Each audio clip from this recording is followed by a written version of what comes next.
ಮುಖ್ಯಮಂತ್ರಿ ಆಡಳಿತ ಹೇರಕ್ ನಾವು ಒತ್ತಾಯ ಮಾಡ್ತೀವಿ ಅಂತ ಹೇಳಿ. ಅಲ್ಲ ರೀ, ನೀವು ಹಿಂದಿನ 5 ವರ್ಷದಲ್ಲಿ ಏನೇನಾಗಿತ್ತು, BJP ಸರ್ಕಾರದಲ್ಲಿ ಏನೇನಾಗಿತ್ತು ಅನ್ನೋದು ನೀವು ಸ್ವಲ್ಪ ಪುಸ್ತಕ ಒಂದು ಪಾನಗಳನ್ನು ತಿರುಗಿ ನೋಡ್ರಲ್ಲ. ಹಿಂದಿನ ಏನೇನಾಗಿತ್ತು ಅನ್ನೋದು ನೋಡ್ರಲ್ಲ, ಮತ್ತು ಅದು ಗೊತ್ತಿಲ್ಲ ನಿಮಗೆ.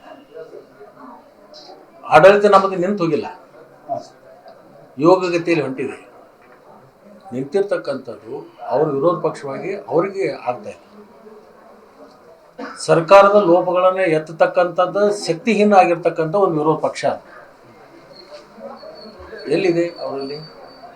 ನೀವೆಲ್ಲ ಹೇಳ್ತೀರಿ ಮನೆ ಒಂದು 3 ಬಾಗಿಲಿತ್ತು, ಮನೆ ಒಂದು 5 ಬಾಗಿಲಾಗಿದೆ. ಅವ್ರದ್ದು ಹುಳುಕನ್ನು ಮುಚ್ಕೊಳ್ಳಿಕ್ಕೆ ನಮ್ಮ ಮೇಲೆ ಅಪಾದನೆ ಮಾಡ್ತಾ ಇದ್ದಾರೆ ಅಷ್ಟೇ. ಇನ್ನೊಂದು ಸರ, ಈಗ DK ರೈತರ ಸಮಸ್ಯೆಗಳನ್ನೇ ಅವರು ಮರೆತು ಬಿಟ್ಟಿದ್ದಾರೆ ಅಂತ ಒಂದು ಆರೋಪ ಮಾಡ್ತಾರೆ. ನೋಡಿ, BJP ಅವರು ಆರೋಪ ಮಾಡೋದು ಬಿಟ್ಟರೆ ಬೇರೆ ಯಾರು ಕೆಲಸ ಇಲ್ಲ.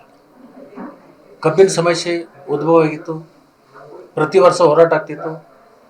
ಮುಖ್ಯಮಂತ್ರಿಗಳು ಆಸಕ್ತಿ ವಹಿಸಿಕೊಂಡು ಕಾರ್ಖಾನೆಯವರನ್ನು, ರೈತರನ್ನು ಕರೆದು ಸಂಧಾನ ಮಾಡಿ 3,250 ರೂಪಾಯಿ ಕಾರ್ಖಾನೆಯವ್ರು ಕೊಡಬೇಕು, 50 ರೂಪಾಯಿ ಸರ್ಕಾರ ಕೊಡಬೇಕು ಅಂತಕ್ಕಂಥ ತೀರ್ಮಾನ ಮಾಡಿ ರೈತರ ಪರವಾಗಿ ನಿಂತಿದೆ.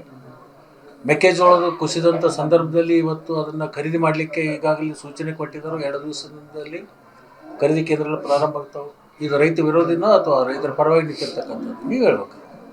ನೀವು ಆರೋಪ ಮಾಡ್ತಾ ಇದ್ದಾರೆ ಅನ್ನೋದರಲ್ಲಿ ಹುರುಳು ಇದೇ ಇಲ್ಲ ಅನ್ನೋವಂಥದ್ದು ನೀವು ಚೌಕಾಶಿ ಮಾಡ್ತಕ್ಕಂಥದ್ದು ನಿಮಗೂ ಸ್ವಾತಂತ್ರ್ಯ ಇದೆಯಲ್ಲ, ನೀವು ಕೇಳಬೇಕಲ್ಲ. ನಾನು ಹೇಳಿದ್ದನ್ನು ನೀವು ಅವ್ರು ಕೇಳಬೇಕಲ್ಲ ಸರ್. ಈಗ ಅವ್ರ ಆರೋಪ ಮುಖ್ಯವಾಗಿ ಮಾಡ್ತಕ್ಕಂಥದ್ದು ಕುರ್ಚಿ ಆಡಳಿತ ಹೇರಕ್ ನಾವು ಒತ್ತಾಯ ಮಾಡ್ತೀವಿ ಅಂತ ಹೇಳಿ.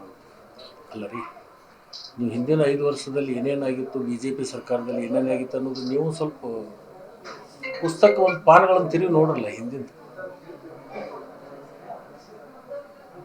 ಏನೇನಾಗಿತ್ತು ಅನ್ನೋದು ನೋಡ್ರಲ್ಲ, ಮತ್ತು ಅದು ಗೊತ್ತಿಲ್ಲ ನಿಮಗೆ. ಆಡಳಿತ ನಮ್ಮದು ನಿಂತು ಹೋಗಿಲ್ಲ, ಯೋಗಗತಿಯಲ್ಲಿ ಹೊಂಟಿದೆ. ನಿಂತಿರ್ತಕ್ಕಂಥದ್ದು ಅವ್ರ ವಿರೋಧ ಪಕ್ಷವಾಗಿ ಅವರಿಗೆ ಆಗ್ತಾ ಇದೆ. ಸರ್ಕಾರದ ಲೋಪಗಳನ್ನು ಎತ್ತತಕ್ಕಂಥದ್ದು ಶಕ್ತಿಹೀನ ಆಗಿರ್ತಕ್ಕಂಥ ಒಂದು ವಿರೋಧ ಪಕ್ಷ ಎಲ್ಲಿದೆ ಅವರಲ್ಲಿ? ನೀವೆಲ್ಲ ಹೇಳ್ತೀರಿ ಮನೆ ಒಂದು 3 ಬಾಗಿಲಿತ್ತು, ಮನೆ ಒಂದು 5 ಬಾಗಿಲಾಗಿದೆ. ಅವ್ರದ್ದು ಹುಳುಕನ್ನು ಮುಚ್ಕೊಳ್ಳಿಕ್ಕೆ ನಮ್ಮ ಮೇಲೆ ಅಪಾದನೆ ಮಾಡ್ತಾ ಇದ್ದಾರೆ ಅಷ್ಟೇ. ಇನ್ನೊಂದು ಸರ, ಈಗ DK ರೈತರ ಸಮಸ್ಯೆಗಳನ್ನೇ ಅವರು ಮರೆತು ಬಿಟ್ಟಿದ್ದಾರೆ ಅಂತ ಒಂದು ಆರೋಪ ಮಾಡ್ತಾರೆ. ನೋಡಿ, BJP ಅವರು ಆರೋಪ ಮಾಡೋದು ಬಿಟ್ಟರೆ ಬೇರೆ ಯಾರು ಕೆಲಸ ಇಲ್ಲ. ಕಬ್ಬಿನ ಸಮಸ್ಯೆ ಉದ್ಭವ ಆಗಿತ್ತು, ಪ್ರತಿ ವರ್ಷ ಹೋರಾಟ ಆಗ್ತಿತ್ತು.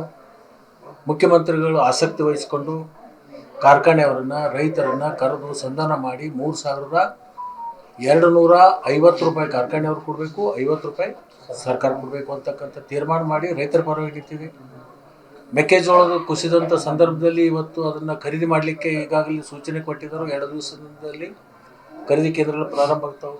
ಇದು ರೈತ ವಿರೋಧಿನೋ ಅಥವಾ ರೈತರ ಪರವಾಗಿ ನಿಂತಿರ್ತಕ್ಕಂಥದ್ದು? ನೀವು ಹೇಳ್ಬೇಕು. ನೀವು ಆರೋಪ ಮಾಡ್ತಾ ಇದ್ದಾರೆ ಅನ್ನೋದರಲ್ಲಿ ಹುರುಳು ಇದೇ ಇಲ್ಲ ಅನ್ನೋವಂಥದ್ದು ನೀವು ಚೌಕಾಶಿ ಮಾಡ್ತಕ್ಕಂಥದ್ದು ನಿಮಗೂ ಸ್ವಾತಂತ್ರ್ಯ ಇದೆಯಲ್ಲ, ನೀವು ಕೇಳಬೇಕಲ್ಲ. ನಾನು ಹೇಳಿದ್ದನ್ನು ನೀವು ಅವ್ರು ಕೇಳಬೇಕಲ್ಲ ಸರ್. ಈಗ ಅವ್ರ ಆರೋಪ ಮುಖ್ಯವಾಗಿ ಮಾಡ್ತಕ್ಕಂಥದ್ದು ಕುರ್ಚಿ